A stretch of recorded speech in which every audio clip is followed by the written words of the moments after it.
Reports are emerging that a rift is widening amid growing tension between Prince Harry and King Charles. Princess Anne has stepped forward to unveil one of the most personal wishes King Charles ever shared to her. This revelation deeply unsettled Prince William and Prince Harry, members of a family long burdened by silence and emotional distance. What came next left the king's sons speechless and unsure of their next steps. An unplanned royal gathering had been set into motion. As Prince Harry approached Windsor alone, a thick wave of unease greeted him.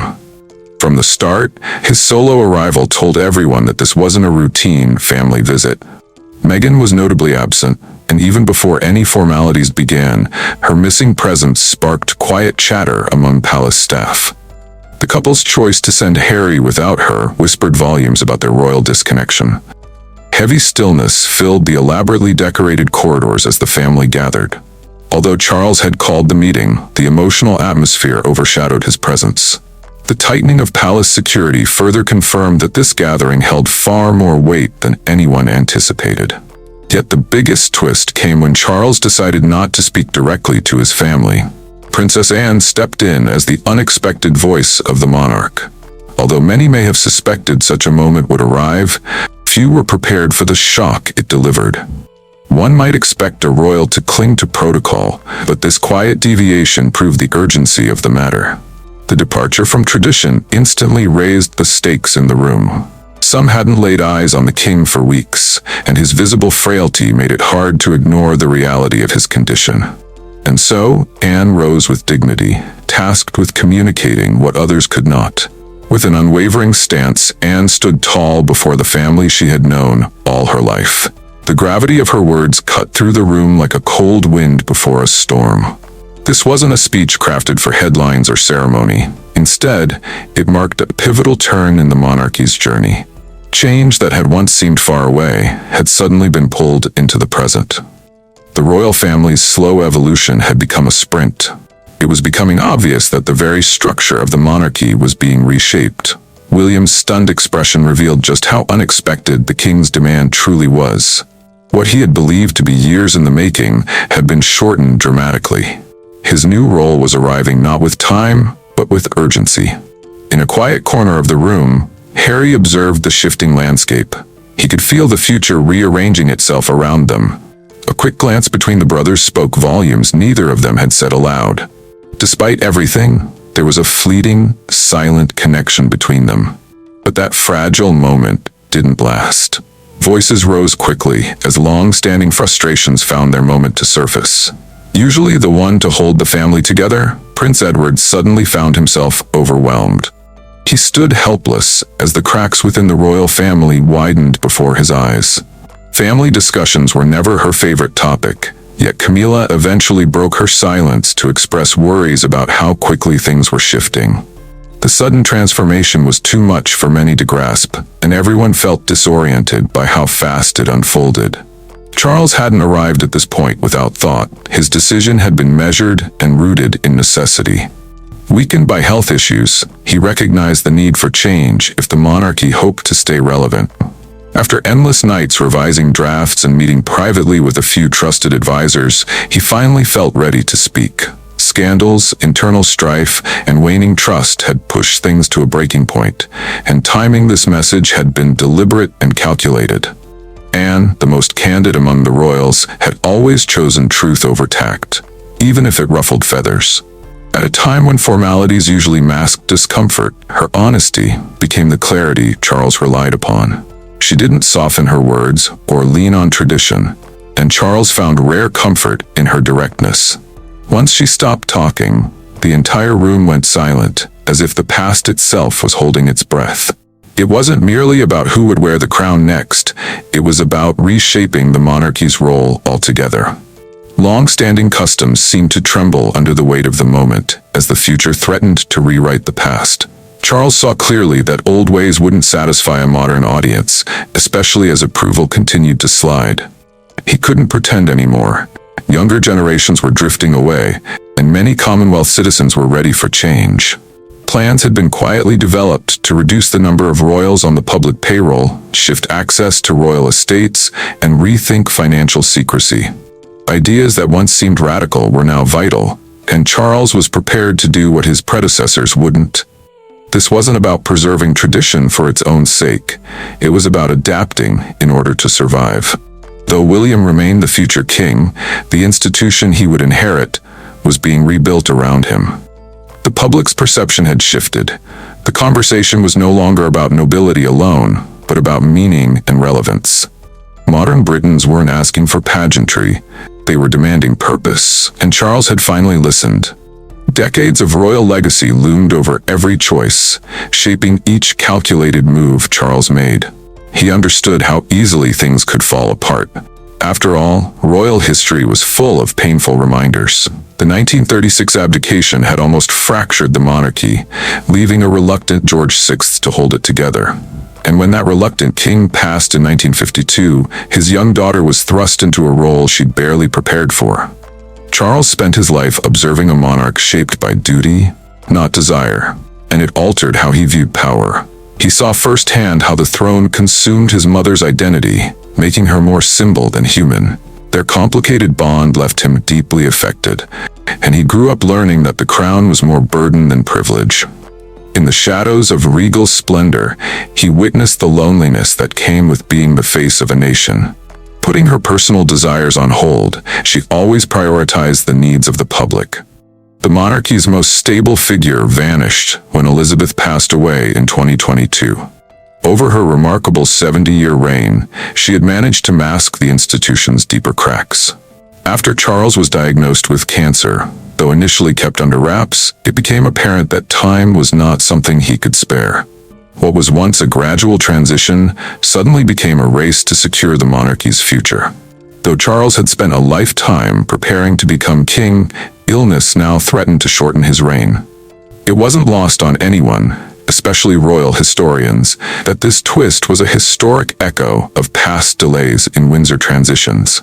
Despite facing health battles, Charles's priority became ensuring that William wouldn't inherit a flawed system.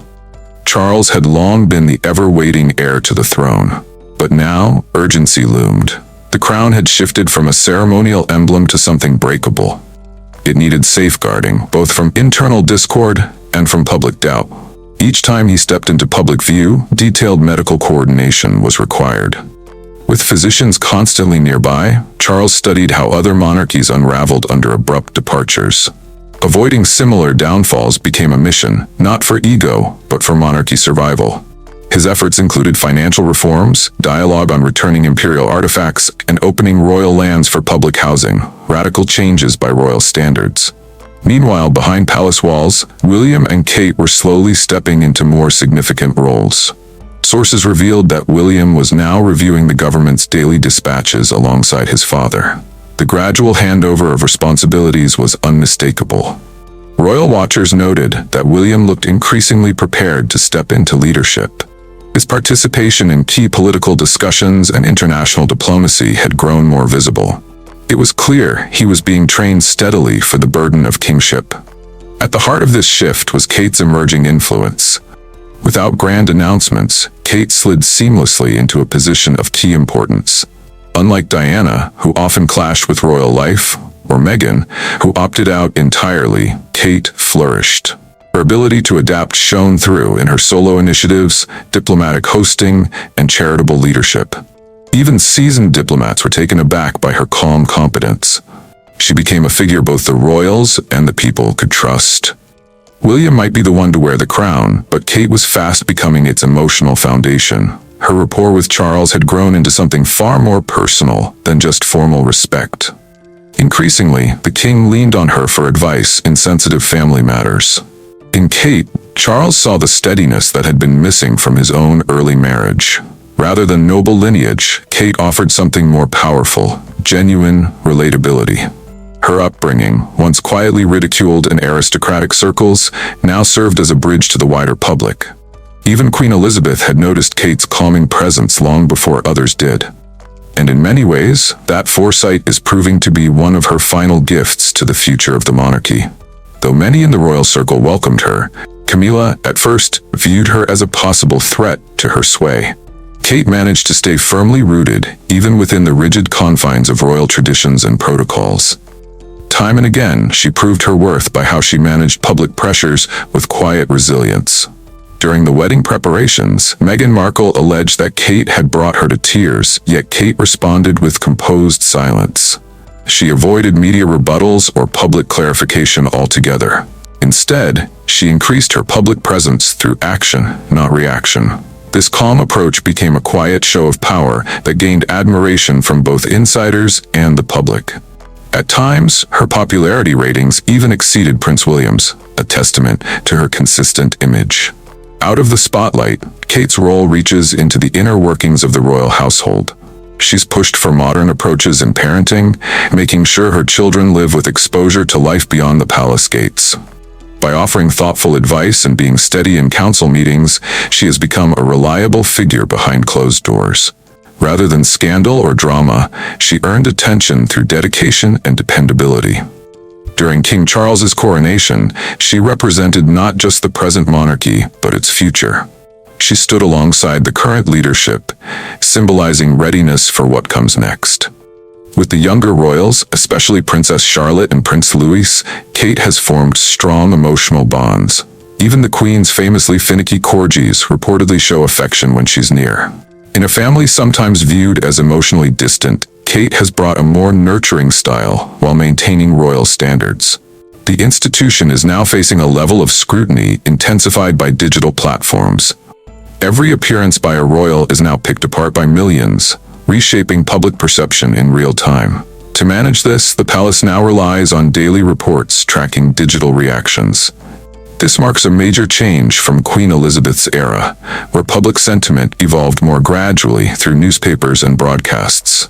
Charles saw this digital shift early and took steps to adjust. He formed the Royal Social Media Council, blending veteran courtiers with online-savvy advisors. Though not welcomed by all at first, the initiative helped the monarchy contain controversies swiftly.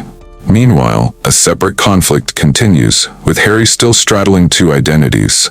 He started anew in California, but his royal past continues to echo through every public move. His personal story and royal lineage keep him relevant to the institution's unfolding saga.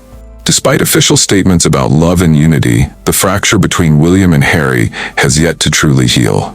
In recent years, deep communication between them has all but vanished. A situation made worse after Harry and Meghan's interview with Oprah disclosed private royal conversations about their children's possible skin tone. Harry's book Spare added fuel to the fire, recounting alleged physical confrontations between him and William, while casting both William and Kate in a negative light. People within the palace who have worked closely with both siblings note that William refuses to speak about Harry, often steering the conversation elsewhere when his brother's name is mentioned. Speculation continues that Harry may be sitting on more bombshells, yet has chosen to keep them unpublished for now. Sources familiar with the Sussexes say that entire parts of Spare were pulled prior to its release, following legal advice.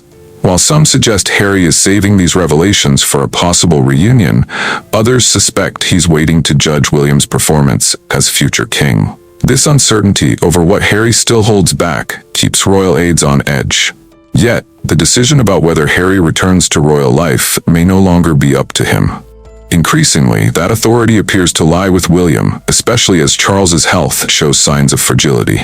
A major shift in royal hierarchy has occurred, and Harry no longer has the option of appealing directly to his father. Now everything hinges on his older brother. "I don't see a path toward family peace without transparency," Harry once said, echoing his ongoing stance. As William steps closer to the crown, his leadership style emerges as more forthright and less accommodating than Charles's. While Charles often internalized palace drama, William seems determined to draw firm lines. According to senior insiders, one of William's likely first moves as king would be to officially strip Harry and Meghan of their Royal Highness titles. Although they agreed not to use them after stepping back, the titles were technically never revoked.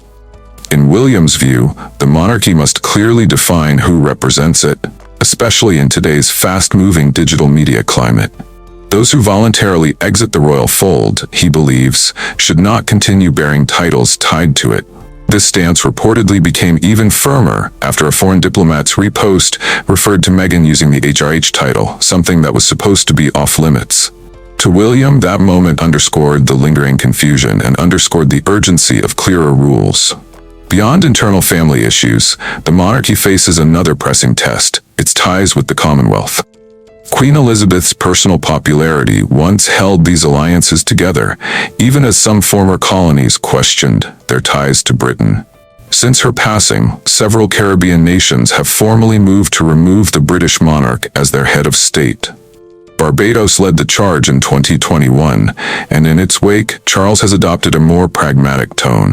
Privately, he has expressed an understanding that this change was both expected and possibly beneficial. Instead of clinging to symbolic roles, his approach has been to foster modern partnerships based on mutual interest rather than colonial history. Many observers were taken aback by his unexpected willingness to move away from defending old roles. Driving this evolution forward has been William, who plays a pivotal part in shaping the monarchy's refreshed direction. Rather than emphasizing royal ceremony, his recent visits to Commonwealth countries now spotlight issues like climate change, education collaborations, and cultural engagement. In private settings, he's engaged directly with young Commonwealth leaders to gain insight into how they envision the monarchy's future. These candid discussions have occasionally surfaced unsettling truths about how Britain's colonial history is viewed by the new generation. It's a fundamental turning point, arguably one of the most dramatic changes in British global engagement in recent memory. Historically, the empire's international bonds were a cornerstone of the nation's dominance on the world stage. But now, Charles and William both accept that holding on to obsolete authority will only hasten the system's disintegration. Rather than anchoring relationships in past hierarchies, their approach seeks mutual understanding and forward-looking respect. Charles had something more personal in mind as his reign neared its twilight, shaped by both health challenges and the towering legacy of his mother. He longed not for a full reunion, but for enough openness to rekindle basic communication within the family. Confidants say he often retreats into quiet evenings, reminiscing through photo albums of happier moments, especially of William and Harry during childhood. Though he never intended for Harry to fully return to royal duties, Charles also resisted the idea of severing ties completely. Using trusted intermediaries, the king maintained contact with Harry, even when direct talk seemed impossible. To him, family bonds brought obligations that couldn't simply be dissolved by physical distance or public disputes. Charles held a complex view, trying to guard the monarchy while also honoring the deeper ties of kinship. He aspired to pass on more than a stable monarchy. He wanted to preserve what remained of their family unity. As his health declined, that desire gained urgency, pushing him to address unresolved family rifts before it was too late. It was Princess Anne who relayed this message during a Windsor gathering in her usual straightforward manner. Speaking as someone both William and Harry trust for her impartiality, she presented Charles's request as a duty, not a plea. Still, she quietly feared that neither side had the emotional capacity or willingness required to truly mend the fracture. Though he yearns to help directly, the king's doctors have warned that emotional stress could compromise his treatment. In response, he assigned his most loyal advisors to quietly draft communication strategies that could be enacted at a critical moment. Tucked away in his private study, these confidential plans will only be triggered if his health takes a dramatic turn for the worse. While the crown can organize formal occasions and publish royal statements, it lacks the power to mend hearts with commands alone. Not even protocol can repair trust lost through betrayal or reverse what has been exposed to the public. Charles opened a window for reconciliation, hoping understanding might grow in that space. However, as he turns inward to face his health crisis, the outcome is now left entirely in William's hands. This isn't just about future ceremonies. It's about the soul of the monarchy. William stands at a crossroads, deciding not just for himself but for the future path of the crown. The question is, will he extend a hand as his father suggested, or keep the door shut behind Harry for good? Whatever he chooses will echo far beyond the royal household, impacting how the monarchy is viewed for years to come. Within palace chambers, the debate continues: how best to proceed and when. Some push for a bold break, strip titles, finalize roles, and center the institution on the loyal core. Others urge restraint, fearing backlash and public empathy for Harry and Meghan, especially during the king's illness. Royal experts caution that rifts have historically shaken the throne, not strengthened it. Yet William's direction is still unclear, though those in his inner circle note growing resolve and maturity. Charles's final plea was more than just words. It was a subtle challenge to William's leadership. He left behind a moment of truth. Can duty and family coexist under the weight of tradition? In today's world, the crown must stand for more than rituals. It must embody meaning. When Charles became king, he didn't just inherit a role. He stepped into a kingdom wrestling with change. Gone are the days when royal silence was a virtue. Now, the absence of response often feels like rejection. Charles understands this reality deeply. Unlike monarchs before him, he waited, watched, and evolved. Through decades of observation, he absorbed a truth unique to his reign: how to lead in times when authority is questioned. From day one, Charles made it plain: he doesn't seek to dazzle, but to redefine what monarchy means today. The approach moving forward will be purposeful, calculated, and more in tune with public sentiment. Charles has long envisioned a leaner version of the monarchy. That means fewer official outings, a reduced number of active royals, and minimized use of public funds. Beyond saving money, the real goal is to regain the public's confidence by demonstrating restraint and modern relevance. Where Queen Elizabeth II stood as a figure of unwavering stability, Charles hopes to embody responsiveness and evolution. He's acutely aware of the societal shift. Today's public expects openness. They question inherited privilege and scrutinize every symbol of status. Charles doesn't just acknowledge these demands, he sees them as a challenge the crown must rise to by transforming its image and behavior. Striking this balance is no easy feat. It means respecting tradition while evolving with the public mood. Charles can't achieve this transformation single-handedly. He leans heavily on a much-reduced group of senior royals. William and Kate play a critical role in this redefined monarchy. Their ability to connect with people and draw global interest cannot be overstated. However, recent illnesses involving both Kate and Charles have created a void in royal visibility. In today's fast-paced media world, silence is easily misinterpreted. When prominent royals vanish from the spotlight, the rumor mill spins into overdrive. And those stories are hard to retract once they're out. During his reign, Charles has taken cues from his late mother, Queen Elizabeth, while acknowledging the need for change. As a result, managing media relations has become a quiet but consistent focus. He's not fighting the media, but he is changing the terms of engagement. Royal events are now shorter, more curated, and invite-only. Gone are the days of open press access. Now that the palace controls what is revealed and when. Impromptu moments are rarer, leaks are increasingly rare, and appearances are tightly choreographed. It's not about withdrawing from public life, it's about managing presence with intention. Charles understands the crown no longer dominates public opinion by default. The openness of Harry and Meghan through interviews and streaming platforms shifted that dynamic permanently. Their public disclosures turned personal drama into global headlines and forced the royals to react in less conventional ways. Not with statements, but through composed behavior. Charles's strategy has been to remain composed in public and avoid direct rebuttals. But behind closed doors, he's working to reshape the monarchy's entire communication playbook. At the heart of this new identity lie control and caution. The way the royal family interacts with the media has undergone a significant change. Internal communications reviews have been greenlit by Charles, along with tighter restrictions on insider access. Increased vigilance over leaks and more direct management of press affairs have been reported. Although subtle, this represents a quiet transformation in power structures. No longer is the king merely a symbolic figurehead. The monarchy's public image now rests in his hands as the ultimate editor. Yet, such caution comes with its drawbacks. The less the family reveals, the more speculation arises among the public. In the modern era, mystery doesn't inspire awe. It breeds skepticism. The king's challenge is to preserve the institution's allure without seeming aloof or uncaring. Perhaps the toughest part of his role is remaining visible without overexposure. Up until now, Charles has maintained a steady course.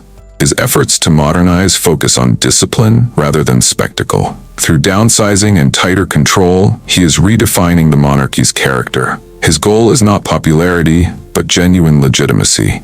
In Charles's eyes, legitimacy stems from responsibility, not charisma. This incarnation of the monarchy might not win everyone over. It is more restrained, cautious, and tightly managed than ever before. For Charles, it's not about showmanship. It's about readying the institution for an era where privacy is scarce and everything is transparent. As William approaches his future reign, one choice has the potential to alter the monarchy's trajectory forever. What's your view? Should William respect his father's final wishes or adopt a firmer approach to safeguard the crown's stability? Share your thoughts in the comments below.